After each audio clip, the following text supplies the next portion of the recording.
Krishna Krishna Hare Hare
Beautiful. So we are reading chapter 4, text 1, and we are reading only translation. आपको चाहिए book? We are reading only translation, and then we just share our realization with each other. So we discuss in English. If we need to translate in Hindi, we can do that. Hindi में translate करना पड़ेगा? नहीं. Chapter 4 में आपने पढ़ा मन माने. हामी पढ्छौँ बुझ्यो होइन खालि उता मात्रै पढ संस्कृत पढ्नु पर्दैन च्याप्टर 4 को टेक्स्ट अध्याय 4 अनि खालि उता मात्रै पढ श्लोक पढ्नु पर्दैन ल 3 हैन 4 है त्यो 3 जस्तो लाग्यो. So we just start fresh from chapter 4, right? We finished chapter 3 last time. Sure. We never got chance to start chapter 4. One after the other. So do you want to go ahead and maybe read 10? Sure. So we are 3, right? Mataji, आप read करेंगे? Will you read? Like we are taking turn. Like he will read like 5 texts, and you will read 5 texts. I will read 15, 15, and at the end of 15 texts, we'll share our realization. Good. So, will you start, please? All right, sure. All right, chapter 4, Transcendental Knowledge, verse 1. The personality of Godhead, Lord Sri Krishna, said, I instructed this imperishable science of yoga to the sun god Vivesvan, and Vivesvan instructed it to Manu, the father of mankind, and Manu in turn instructed it to Ichavaku. Thank you. This supreme science was thus received through the chain of disciplic succession, and the saintly kings understood it in that way. But in course of time, the succession was broken, and therefore the science, as it appears to be lost. That very ancient science of the relationship with the Supreme is told by me to you, because you are my devotee as well as my friend, and can therefore understand the transcendental mystery of this science. Arjuna said, the sun god Vivesvan is senior by birth to you. How am I to understand that in the beginning you instructed this science to him? The personality of Godhead said, many, many births, both you and I have passed. I can remember all of them, but you cannot, O subduer of the enemy. Will you please take us from 6 to 10? Although I am unborn and my transcendental body never deteriorates, and although I am the Lord of all living entities, by my internal energy I will appear in every millennium in my original transcendental form. Whenever and wherever there is a decline in religious practice, O descendant of Bharata, and predominant rise of a religion, at that time I descend myself to deliver the pious and to Annihilate. the miscreants, as well as to establish the principle of religion. I myself appear millennium after millennium. One who knows the transcendental nature of my appearance and activities does not, upon leaving the body, take his birth again in this material world, but attains my eternal abode, O Arjuna. Being freed from attachment, fear and anger, being fully absorbed in me and taking refuge in me, many persons in the past become purified by knowledge of me, and thus they all attained transcendental love for me. Okay, so I will continue on 11. As all surrender unto me, I reward them accordingly. Everyone follows my path in all respects, O son of Pritha. 12. Men in this world desires success in fruitive activities, and therefore they worship the demigods. Quickly, of course, men get results from fruitive works in this world. 13. According to 3 modes of material nature and the work associated with them, 4 divisions of human society was created by me, and although I am the creator of this system, you should know that I am yet the non-doer, being unchangeable. 14. There, I think this is 14. Yeah. There is no work that affects me, nor do I aspire for the fruits of action. One who understands this truth about me also does not become entangled in the fruitive reaction of the work. 15. All the liberated souls in ancient times acted with this understanding of my transcendental knowledge. Therefore, you should perform your duty following their footsteps. Hare Krishna. So, will you share your realization? Want me to go Yeah, first? we'll go from summary sequence, that way Sure. it won't be confusing. So, two things stood out to me. Number one, or verse one, it's actually in the purport. Srila Prabhupada said, human life is meant for cultivation of spiritual knowledge and eternal relationship with the Supreme Personality Godhead. So I think that's obviously good to realize, because if we, especially living in this world in these current times, to know that nothing's going to fill the void, or nothing's going to satisfy you except for spiritual knowledge. Also, the other thing that stood out to me was, let's see here. Let me find it. That in verse 7, whenever and wherever there's a decline in religious practice and a predominant rise in religion, that time I descend myself. So that to me is pretty wonderful, because no matter how bad we think it gets here, there's an out. Yes, there is a hope. Well, yeah, There is hope. Yeah, even if it gets worse, Yes, it's getting worse. yeah, that Krishna can appear. Yeah. So, and also thank you for helping both of us with translation. Thank you. Yeah, pronunciation. Yeah. Yeah, it's hard. Yeah, double duty for both of us. So do you want to share? तो मुझे हिंदी में translate करना पड़ेगा, English में चलेंगे ना? This is very important chapter.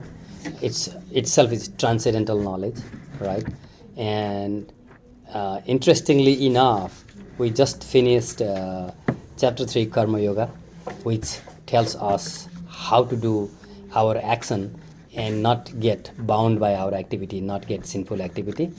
And after we know that how to do Karma Yoga, how to get detached from our work, and how to get closer to God, and that time Krishna reveals the transcendental knowledge, how to even come closer to God, right? And he said very important thing in text 2, that especially this age of Kali, people are like not honest these days. So everybody wants to become a spiritual master. Everyone wants to claim themselves God. There are so many religions now, and then it's hard for regular people to find out what is truth and what is not. And he clearly told that all those spiritual knowledge come from disciplic succession. It comes from that unbroken chain of disciplic succession, and that's what he was mentioning. I gave this to long time ago to other saintly king, and if chain broken, I have to give again to you. So anytime we are seeking spiritual master, to make sure that is coming from unbroken chain of disciplic succession, that is very important. Otherwise, we will not get transcendental knowledge. We will just get fake knowledge, and we will just destroy our life from so-called spiritual master. So that is very important for us. Unbroken chain of disciplic succession when seeking for Guru. That's number 2 is very important in that sense. And of course, every text is important. But you mentioned chapter 7, like text 7, which gives us hope. When there is a rise in religion and decrease in religion, he comes again and again, right? And immediately after that, text 8, he tells that I come to fulfill 3 purposes. 1, to protect his devotee, pious people, and another to annihilate miscreant, and then third, to re-establish this religious principle. He comes millennium after millennium. Of course, there is a keyword is millennium after millennium. He does not come every time we need it. Mm-hmm. Even though we think we are desperate, things are going bad. Will Krishna come now? Probably not. Mm-hmm. Probably not. Even though it's getting worse, it's not as bad as it can get, right? So. Which is scary. It's scary, yeah. But Krishna came as Gauranga Mahaprabhu 500 years ago anyway, and I remember we were at Cincinnati listening Amarendra Prabhu's lecture, right? Gauranga Mahaprabhu came. What's his purpose? Same thing. Paritranaya sadhunam vinasaya duskritam dharma samsthapanarthaya sambhavami yuge yuge. 500 years ago he came. 5,000 years ago Krishna came, and then age of Kali, everything got messy. Instead of bringing his weapon and killing miscreant, he changed their heart to become devotee. He have changed Jagai and Madai, who is the worst person with all sinful activity. He converted them into devotee. So basically, Gauranga Mahaprabhu came in this mortal world to do all these three things. He annihilate miscreant, he deliver pious, and he reestablished religious principle. But this time, rather than killing them, he transformed their heart. So therefore, the Gauranga Mahaprabhu, our Gauranga Mahaprabhu, is so merciful than Krishna. Krishna will throw his Sudarshan Chakra and he will kill this miscreant. But in turn, Gauranga Mahaprabhu just changed their heart. So we are lucky. We have association of Gauranga Mahaprabhu, that this big succession, right? So that 6-8 is enlightening that there is a hope, and we have hope because we are in this journey. We are in Krishna consciousness movement, and we have hope. And that hope we are not only taking advantage of, we are spreading that love, right? I can give good example is that if some people are drunkard, right? They don't want to drink alone. They want to drink in a group. That way they enjoy more to drink in a group, in association, that drink alone. There's no fun. So when we release the nectar of love of Krishna, we can do alone, but when you share this love to other people, it's even more releasable. It's more even 100 times more releasable. So that's 8 is very soothing that yes, there is a hope that we don't have to worry. Yes, things are getting worse, but we have positive thing to cling to. Like we hear news now, everything is depressing, everything is gloomy. Yet we have rising star, Gauranga Mahaprabhu. We have hope to be happy. Among all this unhappiness, we have hope of happiness. That's very soothing, right? Text 8. And text 9 also, he says that, well, I come millennium after millennium, but not everybody can recognize me as a god. They may think I'm just a regular human. Sometimes he comes as a pig, sometimes he comes as a fish, sometimes he comes as a half lion, half human, sometimes he comes as a boar, right? Whatever he likes. Sometimes he even comes as a tortoise, right? No, you never know which form he comes. But those people who knows who he is, they don't have to come back. They are liberated. So basically, he is not human, he is not boar, he is not. He is transcendental body. Our body is soul, which is covered with material body, right? We have to keep on changing this body. And that's what Arjun was asking. Well, you told that story to sun god, and it's millions years ago, and I am here now. How can I believe it? And that's what he is saying. Like, you don't remember, I remember everything. Because when he comes, he is complete truth. We are partial truth, he is complete truth.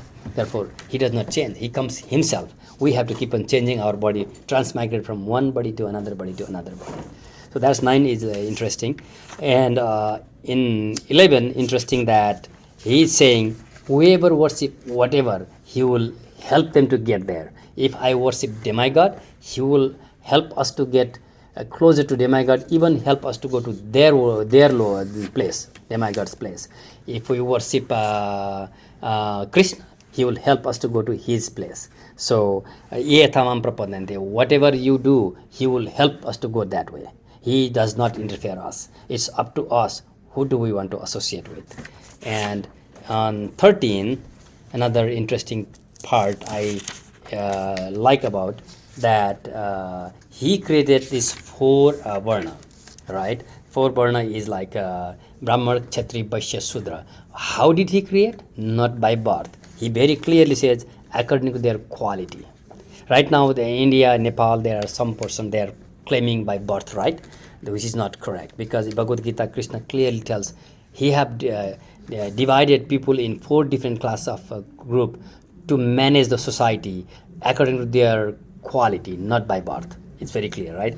And then he says, even though I created this 4 system, I'm not in them. I'm not the doer.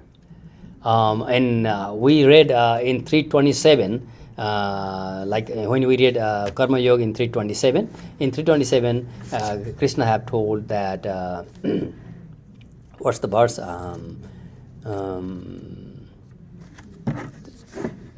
Prakritehe kriyamādāni gunahi karmādi sarvasaha ahankara vimūdātma kartaham iti manyate. That's the verse of 327. What he's saying is that those rascals, those illiterate people, they think, because of their ignorance, they think they did what they did. But in reality, they did nothing.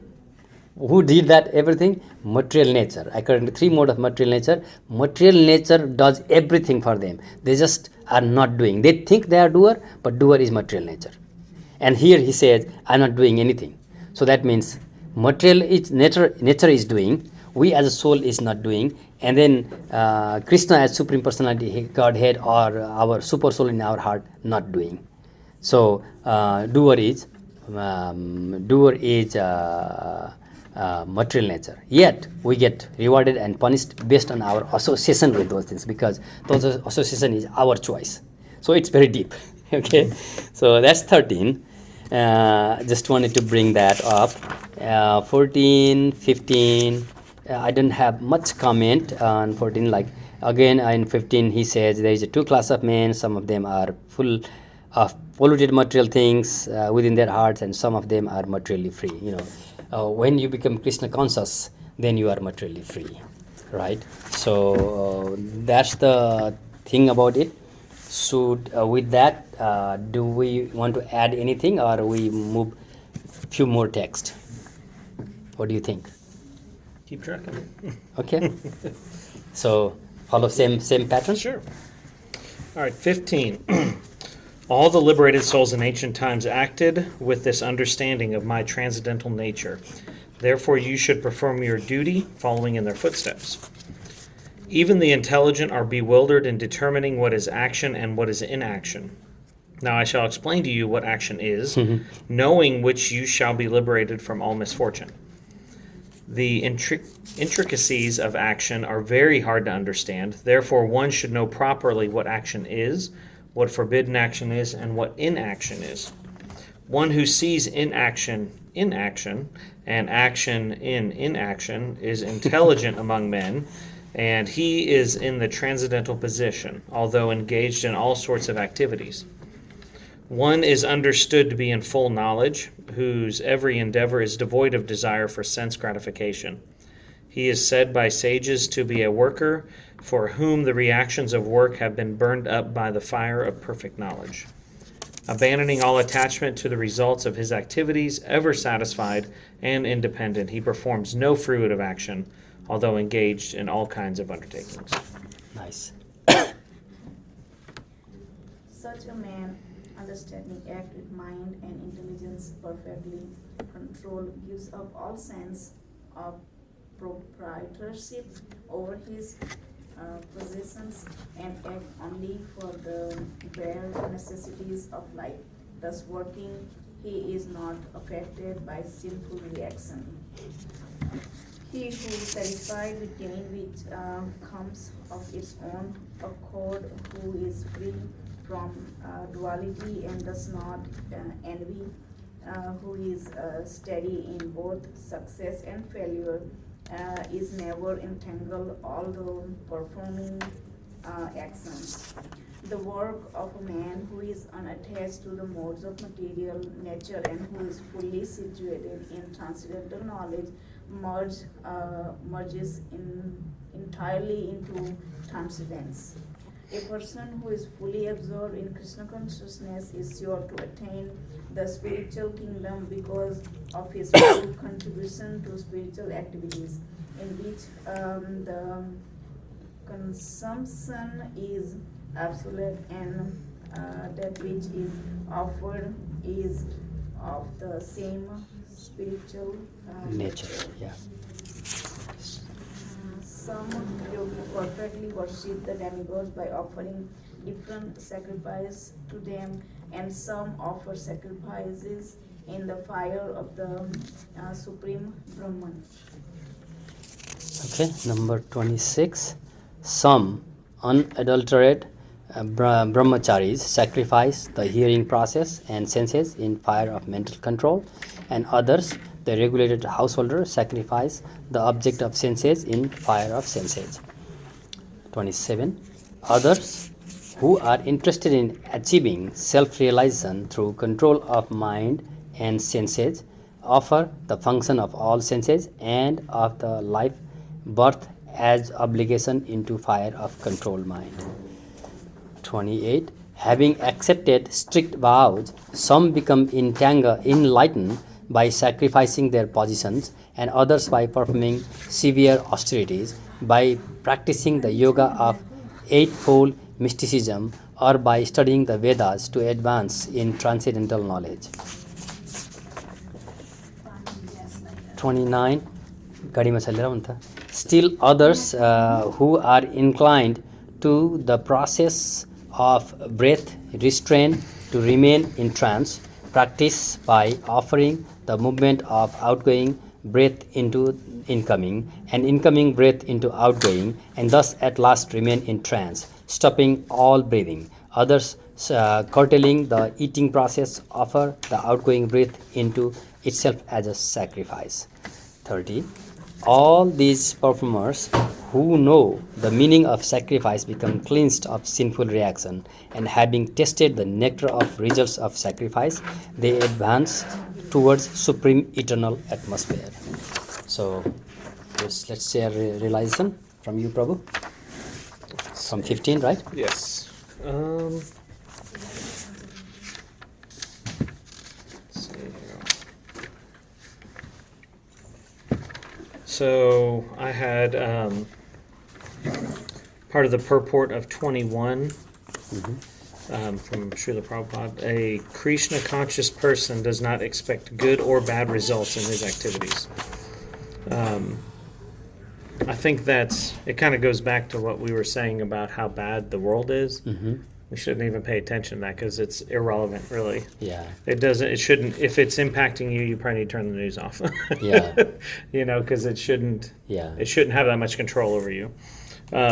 Same with 23 in the purport. Therefore, all his works are technically sacrifices, because sacrifice aims at satisfying the supreme person of Krishna or Vishnu.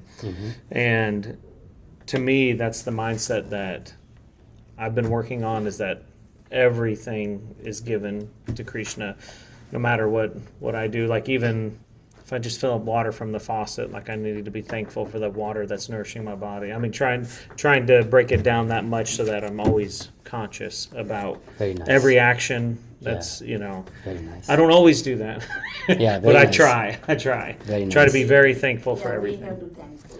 Yeah, very nice, very nice. Yeah, that's the way. It just helps your mindset. Yeah, you very know, nice, so. very nice, yeah. But that's all that I had. So. Okay, you have to add anything?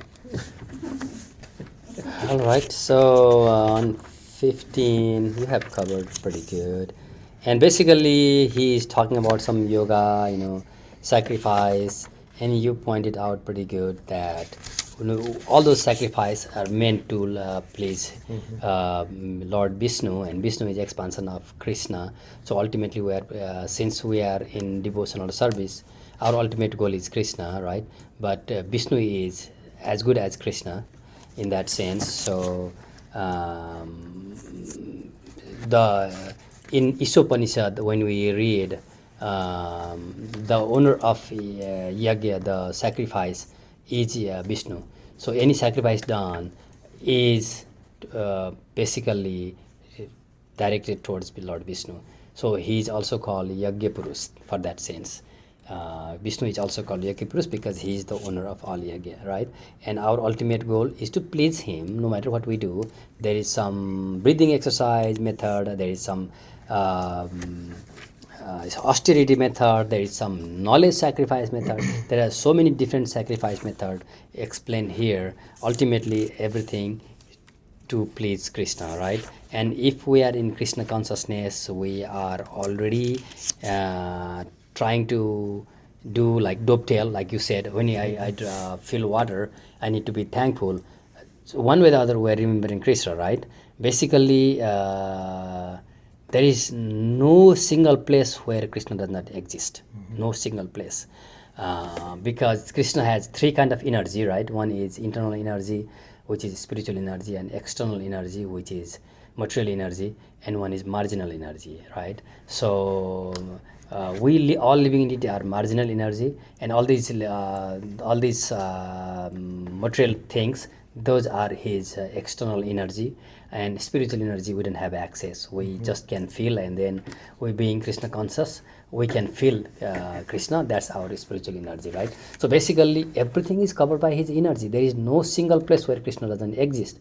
If we have that mindset, we can see Krishna everywhere, anyway. And no matter what we touch, no matter what we do, we remember Krishna. And like well, we got sick, we got a message from Scott, right? His aunt is sick, and we were sorry for that her aunt is sick, but it may be likely that she was given oxygen in that ICU.